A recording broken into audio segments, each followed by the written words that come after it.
Hello students, मैं doctor Jitendra Singh, department of mathematics, R R college Alwar. आज फिर हाजिर हूँ इस कंसेप्ट के साथ। आज का टॉपिक है topological concepts of complex analysis.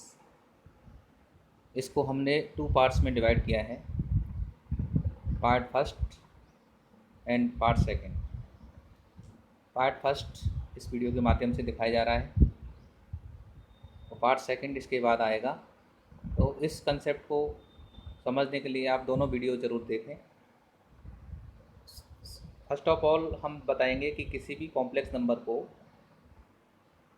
Complex plane में कैसे रिप्रेजेंट करते हैं। तो representation of complex number by A points. तो एक पॉइंट के माध्यम से हम किसी भी कॉम्प्लेक्स नंबर को रिप्रेजेंट कर सकते हैं। जैसा कि आप डायग्राम में देख रहे हैं कि अल्फ़ा प्लस आयोटा बीटा एक पॉइंट है जिसकी एक्स एक्सिस पर जो मूल बिंदु है उसकी दूरी अल्फ़ा है और जीरो से यानी मूल बिंदु से बाई एक्सिस पर दूरी बीटा है। तो यहाँ पर ये पॉइंट जो है आपका कॉम्प्लेक्स नंबर होगा। तो यहाँ पर अल्फ़ा बीटा कुछ भी ले सकते हैं आप, रियल नंबर हैं आपके यहाँ पर। तो यहाँ पर यदि मान लीजिए अल्फ़ा इक्वल टू 2 ले रहे हैं तो यहाँ पर यहाँ से 2 डिस्टेंस लेंगे आप। इसी प्रकार बीटा इक्वल टू मान लीजिए 3 ले रहे हैं तो यहाँ से यहाँ तक की डिस्टेंस 3 लेंगे। तो यहाँ पर जो यहाँ पर इसके पैरेलल लाइन खींचेंगे तो यहाँ पर इंटरसेक्ट जहाँ करेगा वो पॉइंट आपका कॉम्प्लेक्स नंबर का होगा। तो इसी प्रकार यहाँ पर x प्लस आयोटा वाई के रूप में भी कंसीडर कर सकते हैं। तो हमारा मेन पर्पज़ है इसका डिस्टेंस हम कैसे आइडेंटिफाई करते हैं। तो यहाँ पर मूल बिंदु से p की दूरी आपको आसानी से ज्ञात कर सकते हैं। ये डिस्टेंस आपकी r कहलाती है और ये जो एंगल है आपका कोणांक कहलाता है और ये मापांक कहलाता है आपका। तो मॉडुलस ऑफ कॉम्प्लेक्स नंबर यदि हम कंसीडर करते हैं तो यहाँ पर r का बराबर हो जाएगा ये। यहाँ पर ये डिस्टेंस है ओ से p की दूरी O P equal to root X square plus Y square. इसी प्रकार हम यदि दो पॉइंट लेते हैं कि सपोज कीजिए z1 equal to x1 plus iota by one, z2 equal to x2 plus iota by two, दो पॉइंट हैं। तो इन दोनों पॉइंटों के बीच की दूरी क्या होगी। तो यहाँ पर सिंपल डिस्टेंस का फॉर्मूला आप अप्लाई करेंगे। तो यहाँ पर एक्स z1 के कोऑर्डिनेट मान लीजिए x1 बाई वन है जैसे आपने रियल एनालिसिस में पढ़ा है, और z2 के कोऑर्डिनेट मान लीजिए x2 बाई टू हैं। तो सिंपल 2D के अंतर्गत आपने जो डिस्टेंस का फॉर्मूला ज्ञात किया है 3D के अंतर्गत आप इसको कंसिडर कर सकते हैं। तो distance between z1 and z2, तो ये कॉम्प्लेक्स नंबर पे भी अप्लाई रहेगा। तो आप वो यदि डिस्टेंस कंसिडर करनी है टू पॉइंट्स के बीच में तो आप आसानी से इसको ज्ञात कर सकते हैं। और इसके लिए मैंने एक बेसिक कंसेप्ट का एक आपको वीडियो बना रखा है। आप कॉलेज मैथमेटिक्स क्लासेस नाम के यूट्यूब चैनल है, वहाँ पर जाके आप इस वीडियो को देख सकते हैं डिटेल में जानकारी के लिए। अब आगे हमारा टॉपिक है एंगल बिटवीन टू रेज। यहाँ पर टू रेज हम कंसीडर करते हैं तो यहाँ पर 4 पॉइंट हैं आपके P Q R S, 4 point हैं आपके। तो यहाँ पर इन 4 पॉइंट्स को मिलाकर आपके टू रेज बनती हैं आपकी vectors P Q and R S। अब इन दोनों के बीच का जो एंगल है मान लीजिए ये वाला एंगल आपका कहलाएगा। ये दोनों एंगल ये या आपका ये वाला एंगल दोनों बराबर कहलाएंगे। तो इसको आप इस फॉर्मूले से आप याद कर सकते हैं कि angle between P Q and R S। यहाँ पर argument of Z4 minus Z3 minus argument Z2 minus Z1 आप कंसीडर कर सकते हैं। इस वाले फॉर्मूले को यूज करके आप ये वाला एंगल आप आसानी से निकाल सकते हैं। तो इस टाइप के कॉम्पिटिटिव एग्जाम में यदि कोई क्वेश्चन आता है तो आप आसानी से ज्ञात कर सकते हैं। इसी प्रकार यदि आप इक्वेशन ऑफ स्ट्रेट लाइन ज्ञात करना चाहते हैं तो ये कॉम्प्लेक्स नंबर के बारे में बात हो रही है। आपका कॉम्प्लेक्स सेट जो होता है, सेट ऑफ कॉम्प्लेक्स नंबर, वो यूनिवर्सल सेट होता है। इसके अंतर्गत आपके रियल नंबर्स का एक आप कंसीडर कर सकते हैं कि रियल नंबर का एक पेयर होता है। तो यूनिवर्सल सेट में सभी सेट एग्जिस्ट करेंगे आपके। नेचुरल नंबर का सेट है आपका, रेशनल नंबर का है, रियल नंबर का है, इंटीजर है, सारे सेट इसमें इंक्लूड करेंगे। तो this is the super set of all sets which are consideration our assumption. तो यहाँ पर हम इसको ज्ञात करने के लिए हम जानते हैं कि रेखा का समीकरण हम रियल एनालिसिस में हम क्या करेंगे कि ax plus B Y plus C equal to 0 ज्ञात करेंगे। तो इस प्रकार हमें ax plus B Y plus C equal to 0 मान लीजिए रेखा का समीकरण है। और आप कोऑर्डिनेट सिस्टम के अंतर्गत आप जानते हैं कि Z plus Z bar upon 2 यदि कॉम्प्लेक्स नंबर के रूप में x का मान जो होता है वो आपको यहाँ पर ज्ञात करना है। तो यहाँ पर x की वैल्यू पुट की है और यहाँ पर y की वैल्यू पुट की है। और x और y की वैल्यू कैसे निकालते हैं ये हमने बेसिक कंसेप्ट का जो वीडियो है उसमें आपको बता रखा है।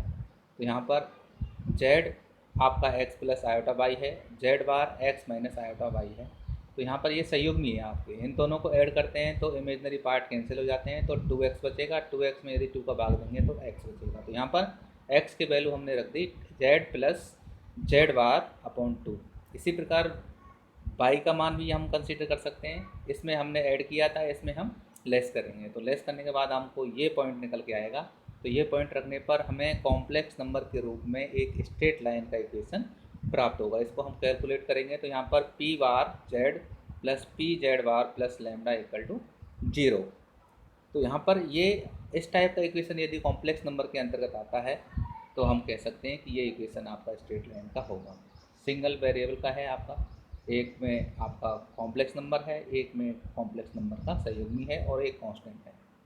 यदि कांस्टेंट आपका नहीं है तो ये बिंदु, ये जो रेखा है वो मूल बिंदु से गुजरेगी। तो इस प्रकार lambda is real and P is complex. यहाँ पर लैम्डा कांस्टेंट है आपका रियल के रूप में और यहाँ पर पी कॉम्प्लेक्स है, यहाँ पर कॉम्प्लेक्स नंबर के रूप में हो सकता है।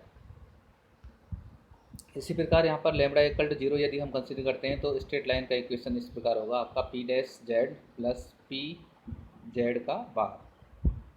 तो this is equal to 0 is a line through the origin. ये मूल बिंदु से गुजरेगी यहाँ पर, और मूल बिंदु से जैसे ही ये गुजरेगी तो एक्स वाई के मान आपके 0 हो जाएंगे। तो इस प्रकार आप इसको कंसीडर करेंगे।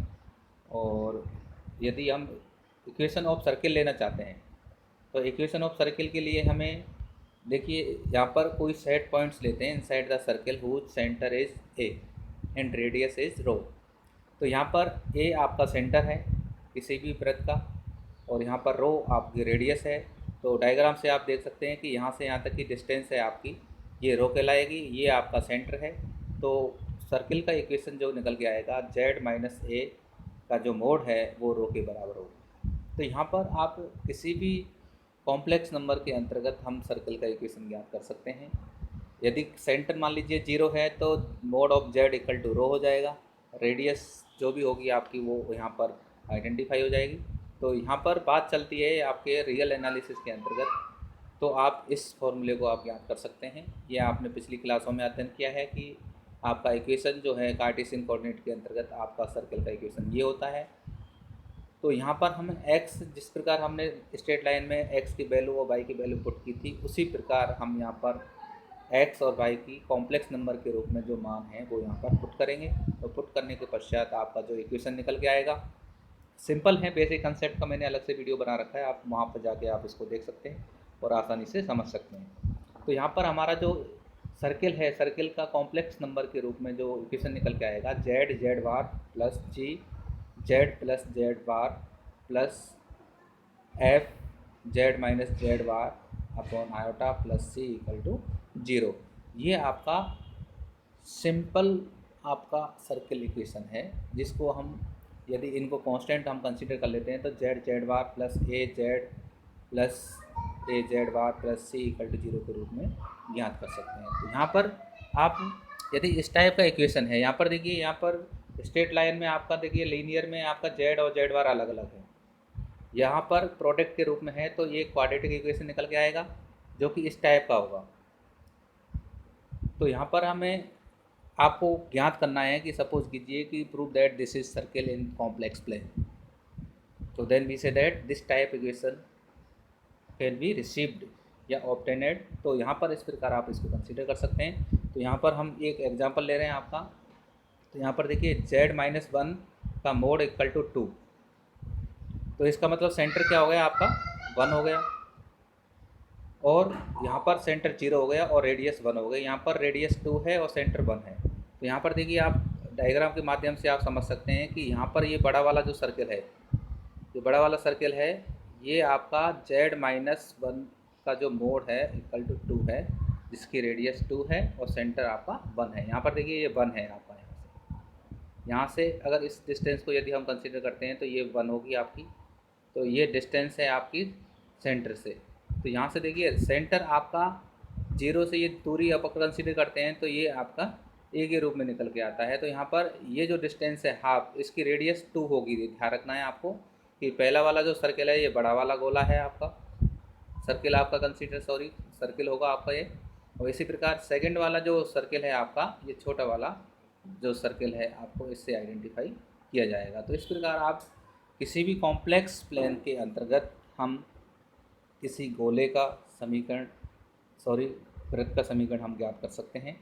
तो वृत्त के समीकरण में ये कंडीशन होनी चाहिए आपकी कि इस टाइप की कंडीशन आपकी प्राप्त होगी, z माइनस ए का mod equal to rho, radius और सेंटर होना चाहिए, कॉम्प्लेक्स नंबर होना चाहिए। इसके लिए आपको डायग्राम इस प्रकार आप आगे की क्लास जो होगी आपकी उसमें भी आप आइडेंटिफाई करेंगे। तो आपको circle straight line complex plane के अंतर्गत किस टाइप के होते हैं ये पता होना चाहिए। कभी कभी पूछ लेता है, आपने स्टेरियोग्राफिक प्रोजेक्शन में भी आपने देखा होगा कि इस टाइप की इक्वेशन होती हैं कि कोई भी स्टेरियोग्राफिक प्रोजेक्शन या तो स्ट्रेट लाइन में प्रोजेक्ट रिप्रेजेंट करता है या सर्किल में। तो ये भी आपने पढ़ा होगा, तो वीडियो ज़रूर देखें क्योंकि स्टेरियोग्राफिक प्रोजेक्शन का इसी बेसिक कंसेप्ट पर आधारित है।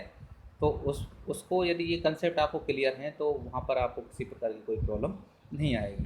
अब नेक्स्ट टॉपिक है आपका नेबरहुड पॉइंट्स क्या होते हैं। नेबरहुड आपके आप सीधा सा देसी भाषा में आप समझ सकते हैं कि ये पड़ोस से संबंधित है। जैसे नेबरहुड का मतलब पड़ोसी होता है आपका, तो ये उसके नेबरहुड में जितने भी पॉइंट्स हैं आपके, the neighbourhood of a point Z0 is a open disc होती है आपकी, इसमें बाउंड्री पॉइंट्स नहीं होते हैं। इसका मतलब क्या होता है, विदाउट इट्स बाउंड्री। तो with Z0 and radius del for any given point Z0 there exist a positive real number del be a positive real number such that Z minus Z0 का mod is less than del. तो यहाँ पर ये इस type की condition satisfy होती है, जैसे कि आप डायग्राम में समझ रहे हैं। आप देखिए यहाँ पर इस डायग्राम में आपका कॉम्प्लेक्स प्लेन है आपका, इसमें कोई बाउंड्री नहीं है। ये आपका Z0 है, सेंटर है आपका, और ये आपके रेडियस के रूप में है। तो ये रेडियस में देखिए यहाँ पर कोई बाउंड्री नहीं है।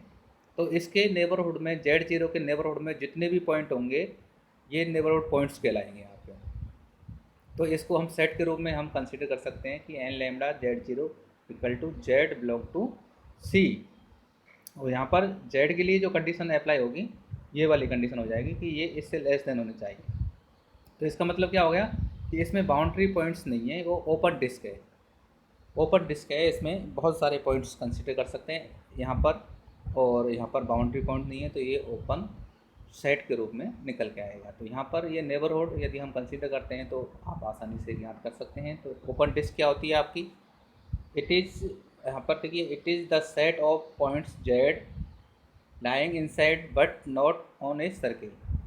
तो यानी इसके अंदर तो एग्जिस्ट करते हैं परंतु सर्किल पर नहीं करते हैं, सर्किल की बाउंड्री पर नहीं करते हैं, तो बाउंड्री पॉइंट इंक्लूड नहीं होते हैं। तो इसको हम ओपन डिस्क के रूप में भी कंसीडर कर सकते हैं। तो ये ओपन डिस्क के रूप में भी आप रिप्रेजेंट करते हैं, किसी किसी टॉपिक में आपको ओपन डिस्क के रूप में भी आइडेंटिफाई करता है। तो यहाँ पर आप देख सकते हैं कि यहाँ पर डॉट डॉट हमने इसलिए बनाया है कि यहाँ पर ये जो सर्किल है यहाँ पर बाउंड्री पॉइंट्स नहीं है। तो यहाँ पर देखिए Z हमने जो लिया है वो बाउंड्री पर नहीं लिया है, बाउंड्री के अंदर लिया है। तो यहाँ पर ये ओपन डिस्क के रूप में है। तो Z माइनस Z0 जो है आपका सर्किल, ये आपका नेबरहुड होगा और ये ओपन डिस्क के रूप में आपका निकल के आएगा। तो जितने भी ओपन सेट हुआ आपका, ओपन इंटरवल में भी टर्मिनल पॉइंट नहीं होते हैं, terminal point does not exist, या बाउंड्री पॉइंट्स कह सकते हैं, boundary point does not exist. तो इस प्रकार आप इसको कंसीडर कर सकते हैं। इसी प्रकार डिलीटेड नेबरहुड क्या होता है कि डिलीटेड में आपका जो सेंटर पॉइंट होता है, देखिए नेबरहुड पॉइंट आपके नेबरहुड में से यदि मान लीजिए सेंटर पॉइंट को अलग कर देते हैं तो ये आपका डिलीटेड नेबरहुड पॉइंट कहलाता है। तो यहाँ पर Z0 का नेबरहुड कहलाएगा डिलीटेड। तो इस प्रकार आप इसको रिप्रेजेंट कर सकते हैं। तो ये डायग्राम के माध्यम से भी आप इसको कर सकते हैं। यहाँ पर देखिए ये वाइट सर्किल दिखाई गया है, यहाँ पर ये Z0 है आपका, इसको छोड़कर बाकी इसका जो नेबरहुड है आपका, ये जो डार्क एरिया है ये आपका नेबरहुड होगा Z0 का। तो Z0 के अलावा जितने भी आपके नेबरहुड में पॉइंट्स होंगे वो आपके इस सेट के अंतर्गत आएंगे। तो यहाँ पर deleted neighborhood can be defined as the set which include every point for which mod of z minus z0 is greater than 0 and less than lambda. तो यहाँ पर इस प्रकार भी आप इसको रिप्रेजेंट कर सकते हैं कि यहाँ पर देखिए, यहाँ पर या तो 0 से लेस देन होगा, ग्रेटर देन 0 से होगा, या लेस देन डेल से होगा। तो यहाँ पर 0 और डेल के बीच में आपकी क्वांटिटी आएगी। तो जितने भी पॉइंट्स लाई करेंगे वो 0 से डेल के बीच में कंसीडर करेंगे। तो इसके लिए आप एक एग्जांपल से समझ सकते हैं कि for example z-2 plus iota का जो बोर्ड है वो -1 से लेस देन है। तो ये आपका ये नेबरहुड हो गया आपका, और नेबरहुड हो गया तो इसका सेंटर क्या हो गया, 2 माइनस आयोटा हो गया। तो defined A neighbourhood of 2 minus iota. तो 2 माइनस आयोटा को यदि हम लेस कर देते हैं, यानी इसके जो वैल्यू है आपकी z-2 प्लस आयोटा की, वो 0 और 1 के बीच में लाई करेगी। तो define as a deleted neighbourhood of 2 minus iota. यदि अब 0 से आगे अगर निकल जाता है तो ये आपका नेबरहुड भी कहलाएगा। तो यानी z0 आपका इसको डिलीट कर देता है, यानी सेंटर को यदि हम डिलीट कर देते हैं, रिमूव कर देते हैं, तो ये जो नेबरहुड है आपका ये डिलीटेड नेबरहुड कंसीडर करेगा। तो इसको सेट के रूप में n डैश डेल z0 आप इस प्रकार कंसीडर कर सकते हैं। तो यहाँ पर इसमें से हमने z0 को लेस किया है। तो यहाँ पर आप देखेंगे कि जितने भी आपके सेट हैं, नेबरहुड पॉइंट हुआ या नेबरहुड हुआ या डिलीटेड नेबरहुड हुआ, तो वो आप उसको आइडेंटिफाई कर सकते हैं। तो यहाँ पर देखिए, यहाँ पर ये सर्किल आपको दे रखा है, ये z0 है, इसको डिलीट कर दिया है, तो ये डॉट डॉट डॉट जितने भी एरिया है ये नेबरहुड होगा। तो इसके नेबरहुड में आप कंसीडर करेंगे तो ये डिलीटेड के रूप में हम कंसीडर करेंगे। तो ये पॉइंट आपका क्या होगा, आपका डिलीटेड नेबरहुड। इसी प्रकार आपके जो विभाजन है आपका एरिया का, वो हम 3 प्रकार से करते हैं। तो यहाँ पर देखिए, इंटीरियर पॉइंट्स, एक्सटीरियर पॉइंट और बाउंड्री। तो कॉम्प्लेक्स नंबर में आपका जो विभाजन है, हम डोमेन कंसीडर करेंगे, हम 3 प्रकार से हम कंसीडर करेंगे। तो यहाँ पर देखिए, इंटीरियर पॉइंट्स क्या होते हैं, एक्सटीरियर पॉइंट्स क्या होते हैं और बाउंड्री पॉइंट्स क्या होते हैं, इसके बारे में हम अध्ययन करेंगे। तो यहाँ पर आप देखेंगे कि यहाँ पर a point z0 of any set S is its interior point of there exist at least one neighbourhood of z0 that contains only the point of S। तो यानी ये कंडीशन को यदि हम सेटिस्फाई करते, देखिए डायग्राम के माध्यम से हम कंसीडर कर रहे हैं कि बाउंड्री को छोड़कर बाउंड्री के अंदर जितने भी पॉइंट्स हैं वो आपके इंटीरियर पॉइंट्स कहलाएंगे। यानी ये z0 मान लीजिए सेंटर है, इसकी रेडियस मान लीजिए 1 है या डेल है, तो यहाँ पर इसके नेबरहुड में इसमें टर्मिनल पॉइंट इंक्लूड नहीं होते हैं, ये इंटीरियर कहलाएंगे आपके। जैसे सर्किल के अंदर जितने भी आपके पॉइंट हैं वो आपके इंटीरियर पॉइंट्स कहलाएंगे, और बाउंड्री पर स्थित बिंदु हैं आपके बाउंड्री पॉइंट्स कहलाएंगे, और बाउंड्री से बाहर एक्सटीरियर पॉइंट्स कहलाएंगे। तो ये 3 प्रकार से हम रीजन को हम डिवाइड कर सकते हैं। इसको सेट के रूप में भी कंसीडर कर सकते हैं, सेट ऑफ इंटीरियर पॉइंट्स। यहाँ पर आप इसको इस प्रकार कंसीडर कर सकते हैं। तो इसका नेबरहुड जो निकल के आएगा वो किसी सेट S का सबसेट होगा। इसी प्रकार यदि एक्सटीरियर पॉइंट की बात करते हैं तो एक्सटीरियर का मतलब सीधा सा अर्थ है आपका बाह्य बिंदु। तो यहाँ पर आंतरिक बिंदु और बाह्य बिंदु, इनको हम कंसीडर कर सकते हैं। तो ये आपका आउट ऑफ सर्किल होगा। तो a point z0 of a set S is an exterior point of S if it has a neighbourhood containing no point of S। तो यदि इस टाइप का कोई पॉइंट एग्जिस्ट कर रहा है कि वो उस सेट के अंदर नहीं है, तो इसका मतलब क्या होगा, वो बाउंड्री से बाहर होगा। और बाउंड्री से बाहर होगा तो उस टाइप के जितने भी पॉइंट्स होंगे और वो कहलाएगा आपका एक्सटीरियर पॉइंट्स। और इस टाइप के सभी पॉइंट्स का कलेक्शन आपका, इस टाइप के पॉइंट्स का कलेक्शन आपका सेट ऑफ इंटीरियर पॉइंट्स कहलाएगा, जिसको हम रिप्रेजेंट करेंगे। तो यहाँ पर इस टाइप के जितने भी पॉइंट्स हैं उसको हम सेट के रूप में रिप्रेजेंट कर सकते हैं। यहाँ पर देखिए, ये आपका सर्किल है, इस सर्किल से जितने भी बाहर ये डॉटेड एरिया आपको दिखाई दे रहा है, ये सभी एक्सटीरियर पॉइंट कहलाएंगे। और ये आपका जो बोल्ड खाली एम्प्टी दे रखा है आपका वाइट वाला सर्किल, ये S है आपका, इसके अंतर्गत कोई भी आपका पॉइंट नहीं है। तो इसके जो डॉटेड एरिया है ये अगर बाहर है तो आपके ये एक्सटीरियर पॉइंट्स कहलाएंगे। तो यहाँ पर ये ग्रेटर देन जो लग रहा है आपका, इस प्रकार आप आइडेंटिफाई कर सकते हैं कि z Z0 का जो मोड है वो ग्रेटर देन 1 होगा। तो ये एक्सटीरियर की कंडीशन में ग्रेटर देन में होता है और इंटीरियर की कंडीशन में लेस देन होता है और बाउंड्री की कंडीशन में आपका इक्वल होता है। तो ये जो रीजन है आपका टोटल, इसको हमने 3 भागों में डिवाइड किया है कि एक तो इंटीरियर पॉइंट्स का होगा पॉइंट सेट, और एक होगा आपका बाउंड्री पॉइंट्स का, और तीसरा होगा आपका एक्सटीरियर पॉइंट्स का। तो यहाँ पर बाउंड्री पॉइंट्स यदि हम कंसीडर करना चाहते हैं तो इसी प्रकार यहाँ पर देखिए Z माइनस Z0 इक्वल है, यहाँ पर आपका ग्रेटर देन है तो इसका मतलब एक्सटीरियर होगा, बाहर का होगा, लेस देन है तो अंदर होगा, और इक्वल है तो बाउंड्री पर होगा। तो यहाँ पर देखिए बाउंड्री पॉइंट्स को हम डिफाइन करते हैं। तो यहाँ पर देखिए Z0 is neither an interior points nor a exterior points, then it is a boundary points of S, the set of all boundary points of S is a boundary। तो यानी set of all boundary points का ये हो जाएगी आपकी boundary. तो इसको हम रिप्रेजेंट करेंगे Z माइनस Z0। ये इकाई त्रिज्या का कोई वृत्त है जिसका सेंटर Z0 है। तो इसके जो बाउंड्री पॉइंट्स हैं, आप इसको डायग्राम से आप समझ सकते हैं कि यहाँ पर देखिए एक लाइन खींची गई है।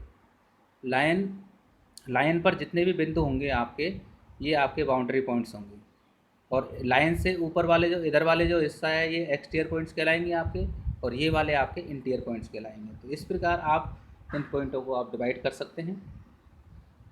तो यहाँ पर सेट के रूप में रिप्रेजेंट कर सकते हैं। अब इसको क्लोज सेट क्या होता है आपका, क्लोज डिस्क के रूप में हम रिप्रेजेंट कर सकते हैं। तो open disc with its boundary points, यानी ओपन, अगर ओपन देखिए आपका इंटीरियर पॉइंट्स में है तो बाउंड्री पॉइंट इंक्लूड करते हैं तो ये क्लोज डिस्क बन जाएगी। ओपन डिस्क को क्लोज में कन्वर्ट हो जाएगा।